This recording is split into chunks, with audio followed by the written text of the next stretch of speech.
And the rain continues this week. This is a live look at the San Diego River near Fashion Valley. The National Weather Service says the river could peak at over 8 feet this morning. Look how fast it's moving right now. Officials are reminding you to never drive through flooded waters or around those barricades. Certainly want you to stay safe. We've seen people try to do this. And it usually doesn't end very well. So I'm glad you're with us. 6 a.m. here on this Monday. Hope you had a nice weekend. I'm Eric Connert. And I'm Chris Groh. And let's get a meteorologist, Evan Arani, here. Let's check to see exactly how the rest of this week is going. We had some rain last week, and those who thought this would be over, they were wrong, huh? We talked about New Year's Eve, how it would kind of kick off a daily opportunity for rain that would last for at least a week. I remember on New Year's Eve saying there's a real chance that we see measurable rain for the first 7 days of 2025. And here we are, day 5, and that's been the case. So we are still continuing on this trend. It looks like as we go into Monday, Tuesday, and Wednesday, today through Wednesday, we'll still have some sprinkles in the forecast. The bulk of that wet weather came down in the overnight stretch, so you can see what satellite radar looks like now at 6 a.m., but how it looked at about 2, 3 a.m. is quite active.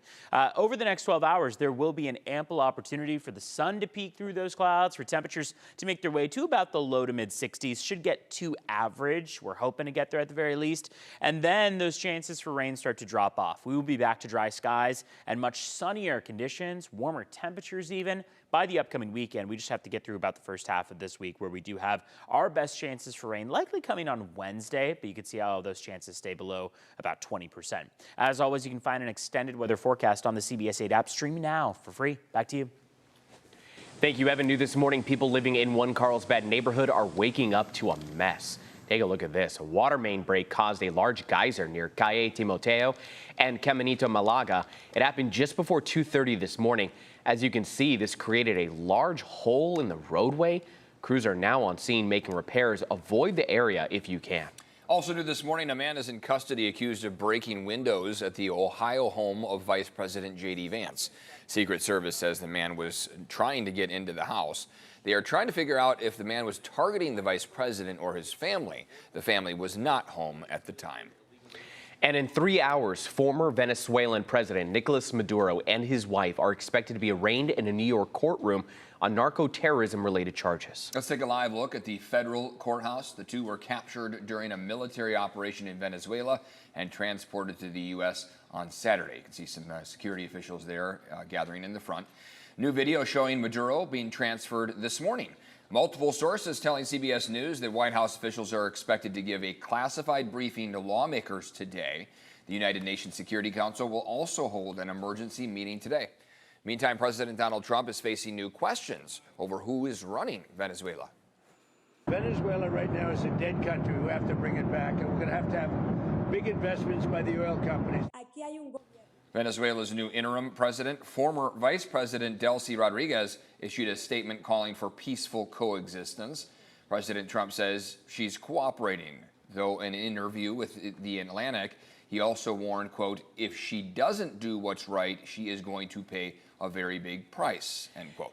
And San Diego lawmakers are split over the operation in Venezuela. Republican Congressman Darrell Issa praised President Trump, calling it strong action to protect America's homeland from neighboring threats of narco-terrorism, and saying the administration has his full support. Representative Juan Vargas, a Democrat, criticized the operation, saying Congress should be condemning this administration's attempt to drag us into yet another conflict while sidestepping the Constitution and Congress. We also spoke with Democratic Representative Scott Peters, who says Congress should have been consulted before the operation. He claims it's a police action. It may be an act of war, but there's been no communication. So I'm not ready to go there on this situation right yet. But clearly he has disdain for Congress. He believes he can act on his own. Lawmakers return to work tomorrow. We're also seeing mixed reaction among Venezuelans in San Diego. Encuentro Cafe in Old Town became a gathering place for people excited about the change in leadership. They celebrated with music and dancing. Many are looking forward to possibly traveling to Venezuela.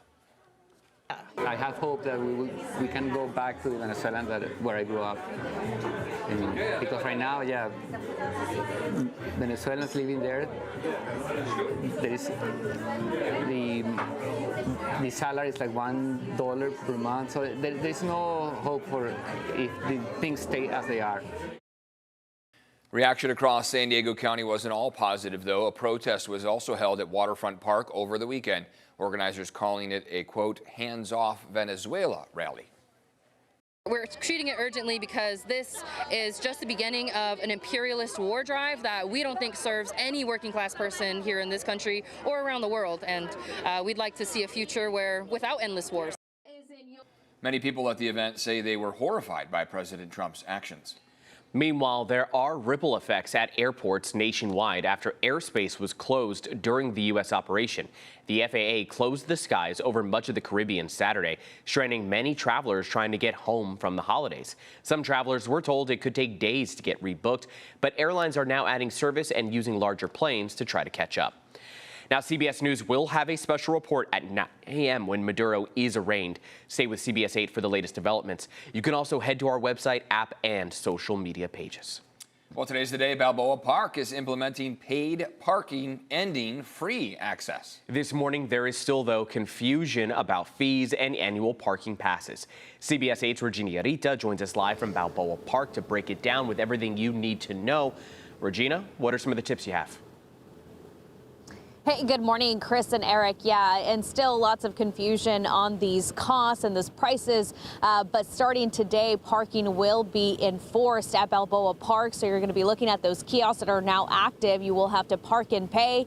Some meters also here, as well as signage letting people know that parking is now being enforced. But let's break down these prices.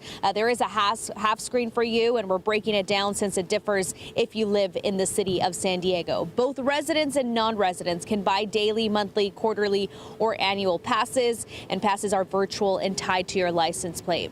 So for San Diegans, the rates will be $30 for a monthly pass, $60 for a quarterly one, and $150 for an annual pass. Non-residents will pay double that, up to $300 a year. There will be also a daily rate topping off at $8 for residents and $16 for non-residents. Zoo members will still park for free, but if you're not a Zoo member, you're looking at that daily rate that I just mentioned. City staffers say the fees could raise up to $4 million, which will provide a revenue stream for park maintenance. Parking passes are now available for advance purchase through a new online portal, and San Diegans can receive discounted rates by verifying their residency online. The verification may take up to 2 business days, so you do want to plan ahead if you are heading here to Balboa Park in the next couple of days. Daily parking rates vary by location, with lower costs farther from the park center. And I should mention that kiosks will only display the non-resident rates. So again, you want to plan ahead. But back out here, as far as enforcement, it will be within the hours of 8 a.m. to 8 p.m. You can find all of this information on CBS8.com. And if you want further information, the city's website also is providing all of these rates. For now, I'm Regina Urita, CBS 8. And you can save money using Balboa Park's free tram service. And starting today, the city is expanding the tram's hours. It will operate every day from 8 a.m. to 8 p.m. year-round. The lower Inspiration Point lot, where the tram begins its route, will be the only lot offering 3 hours of free parking before charges apply. The tram has 5 stops total from President's Way to Plaza de Panama. Meantime, San Diego police are investigating a string of vandalism targeting city parking pay stations near Balboa Park. Between December 1st and January 1st, at least a dozen machines along 6th Avenue were damaged. They were clogged with spray foam that made them unusable. 2 were hit even harder, with paint sprayed on one screen and suspected fecal matter smeared on another. Police say they are now testing that in hopes of finding a suspect. The vandalism comes as frustration grows over recently enforced paid parking. Meters along 6th Avenue now cost $2.50 an hour, enforced 7 days a week. All right, 6 o'clock here on this Monday. Let's take a look outside. Evan, how are things shaping up? We are starting to transition to drier skies following what was about 6 hours straight of wet weather overnight. Started up just past midnight around 1 a.m. and continued through the last hour. And now, as we are in the 6 o'clock hour here, we're starting to see drier skies ensue. Our chance for rain through the rest of the day only at 16%. Clouds are starting to break apart. So is that fog beginning to diminish. Tomorrow's a drier day in the forecast. Looks like we'll still be overcast. forecast and have some breaks in the clouds for some sun, but otherwise cloudy skies. And then that next best opportunity for more widespread precipitation comes on Wednesday, still at only 20%, which means that this first half of the week, while unsettled, not exactly giving us any, drenchers out there.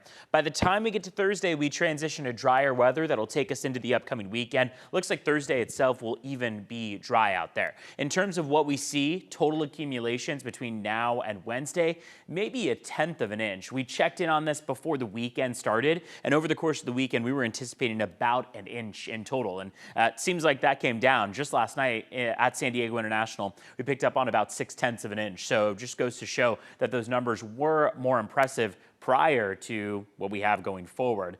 So from about New Year's Eve to today, that was the brunt of it. What we have remaining is maybe 1/10, 2/10 if we're lucky, coming down. As we look at conditions out the door right now, we're at 43 degrees in Julian, 56 in San Diego, most spots holding on to overcast skies, some seeing a little bit of fog there. As we look at high temperatures for the afternoon, going across the country, we've got Boston at 19 degrees, New York City at 26 degrees, Philly at 32, Chicago at 40, shows how the southern half of the country is likely going to be near our range. This afternoon, we're going for 63. Looks like other parts of the country, Atlanta, Jackson, El Paso, Phoenix, all going for 60s as well. Let's check in on your road conditions outside. So far, things have been a little busy out there. We've started to notice that your drive times have been slowing down. Most of our cameras haven't been all that active, but you can see what the CAD looks like here with plenty of blue spots popping up. We wouldn't normally see this much activity, but this is the stretch where a lot of people are going back to work and school, and we expect volume to be a lot higher. Number 4 lane blocked with some flooding on the 5 southbound at Main Street. This is toward the international border, just around Imperial Beach. Make your way slightly farther north in National City. 5 southbound at Osborne Street, there is a crash that we're watching. Looks like overall our drive times are not seeing a ton of struggle. It is still a little early, but we expect this to change quite a bit going into the next hour or so as everyone starts to make their way onto the roads. Let's check in on your border wait times right now. It is a 45-minute wait at the San Ysidro Port of Entry, a 90-minute wait at the Otay Mesa Port of Entry.